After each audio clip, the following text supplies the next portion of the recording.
여러분, 대한민국 패션 이러면요, 그 심장은 동대문입니다. 아마 어느 누구도 동대문이 패션의 심장이라는 사실을 부인하지는 않을 겁니다. 그만큼 동대문에는요, 사람들이 굉장히 많이 몰려요.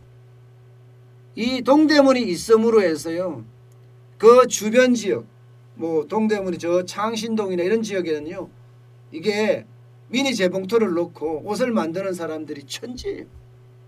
동대문을 중심으로 먹고 사는 사람들이 가치사슬이 잘 만들어져 있다는 이야기입니다.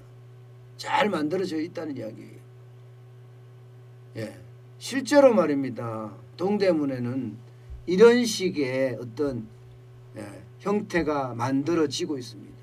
자, 디자인을 해서 동대문에 가서 원단 구매를 하고 그 뒤에 봉제공장 쪽에 가면 샘플 제작을 해서 도매상가에 만들어서 팝니다. 유통 판매합니다. 이게 이 동대문 상권의 핵심 주제예요. 그러면 유통 판매할 때는 누가 오겠습니까? 여기에는 여기 시장마다 말입니다. 중국의 상인들, 보따리 상인들, 동남아의 보따리 상인들, 유럽의 상인들, 일본의 상인들, 뭐 안 가는 사람이 없어요. 미국의 상인들까지. 심지어 이 디자인을 받아서 실제 본인들이 원단 구매를 하고 샘플 제작을 해서 여기서 만들어서 보따리에 싸서 중국으로, 동남아로, 미국으로, 유럽으로, 일본으로 가져갔단 말입니다. 그만큼 여기는 동대문 상권은요, 쉽게 말하면 잘 갖춰져 있는 곳이에요.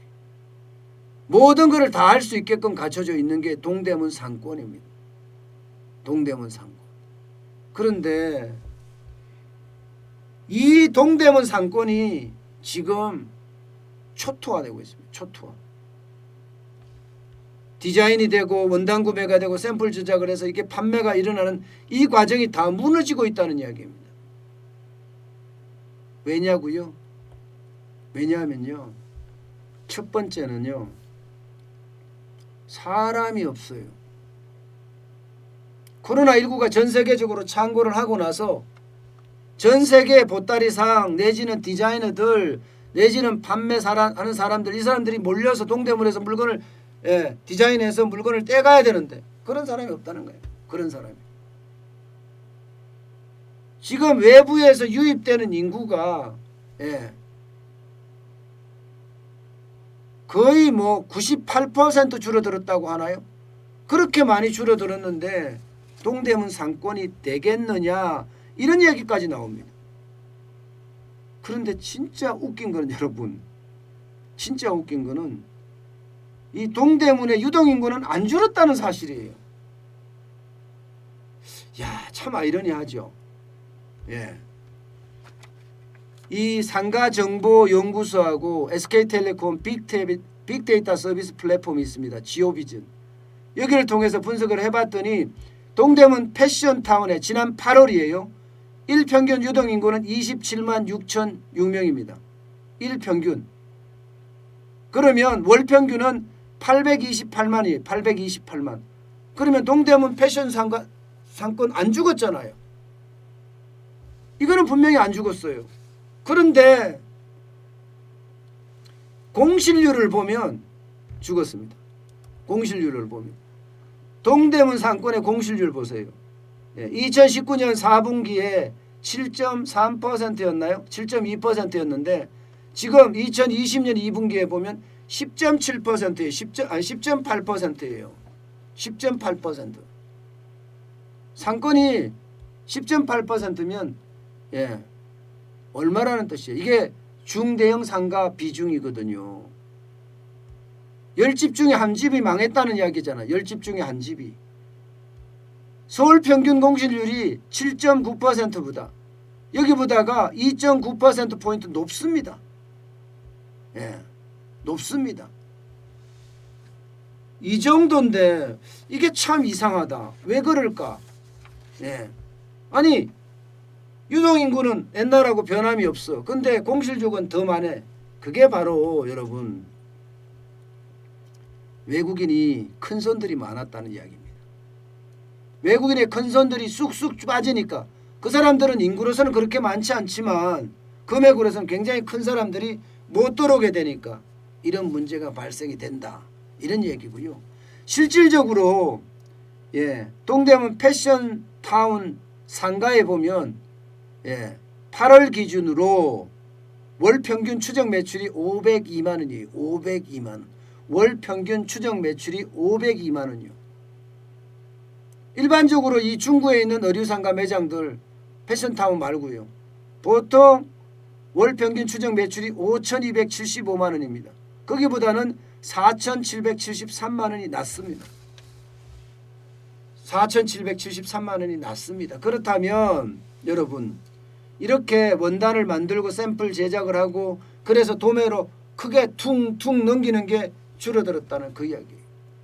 일반 상가들은 좋아졌지만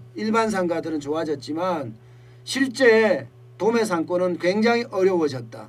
여기에 있는 사람들은 앞으로도 더 어려워질 거다. 이렇게 예상을 하고 있습니다. 여기에다가 사람이 많이 줄었다가 핵심이지만 여기에다가 두 번째는요. 바로 모바일이에요. 인터넷이에요. 요즘은 동대문까지 가서 누가 옷을 사냐. 이게 핵심입니다. 옛날에는 새벽 동대문 시장 참 재미있고 궁금하고 호기심 많은 사람들은 새벽에 동대문 시장 가서 이 옷도 사보고 저 옷도 사보고 이랬던 사람들이 참 많아요. 그만큼 신기했거든요. 그런데 어느 날부터는요. 인터넷만 들어가면 다 있어. 인터넷만 들어가면. 그러니까 여기에서 먹고 사는 사람들이 다 어려워진 거예요. 디자이너들은 그나마 아이디어를 내서 인터넷으로 나는 옮겨가겠다. 그렇게 갖는 사람들이 있습니다만은 뭐 전체적으로 어려워지니까 디자인도 어려워지고 원단 장사하는 사람들도 어려워지고 저 뒤에 창신동이나 이런 데서 쉽게 말하면 공장하던 봉제 공장하던 사람들도 어려워지고 판매하는 판매자들도 어려워지고 모두가 이렇게 어려워지는 그런 형국을 지금 맞고 있다. 이렇게 이야기하고 있습니다. 제가 꼭 말씀드리고 싶은 것은 그거예요. 패션의 심장이 동대문이잖아요. 그동안 대한민국은 봉제 공장을 해서 참 많이 먹고 살았습니다. 전 세계 시장에서 지금 대한민국의 봉제 기술 아직도 믿지지 않습니다. 그런데 점점 어려워지고 있고요. 중국의 부상은 점점 날로 가면 날로 갈수록 커지고 있고요. 이 상태에서 대한민국의 봉제 산업이 살아남을까요? 패션 산업이 살아남을까요? 여기를 더 고도화해서 이탈리아나 프랑스처럼 명품을 만드는 업체들이 많아져야 될 텐데 아직 그런 모양새는 안 보입니다. 유니클로처럼 뭔가 새롭고 신선하고 그러면서도 값싼 제품들이 마구 쏟아지는 그런 모양새를 만들어줘야 되는데 요즘 우리 패션 유통업체들 굉장히 어렵거든요. 뭔가 기발한 발상이 또 필요할 때가 아닌가 저는 그렇게 생각을 합니다. 아마 그 기발한 발상은요 다른 데 있지 않습니다. 당연히 모바일에 있고요. 모바일 당연히 온라인에 있습니다.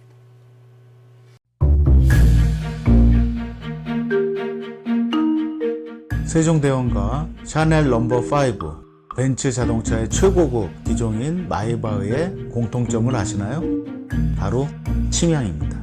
침향이란 동남아시아에서 자생하는 침향나무가 상처를 입었을 때 스스로를 보호하기 위해서 분비시키는 침향나무의 진액입니다.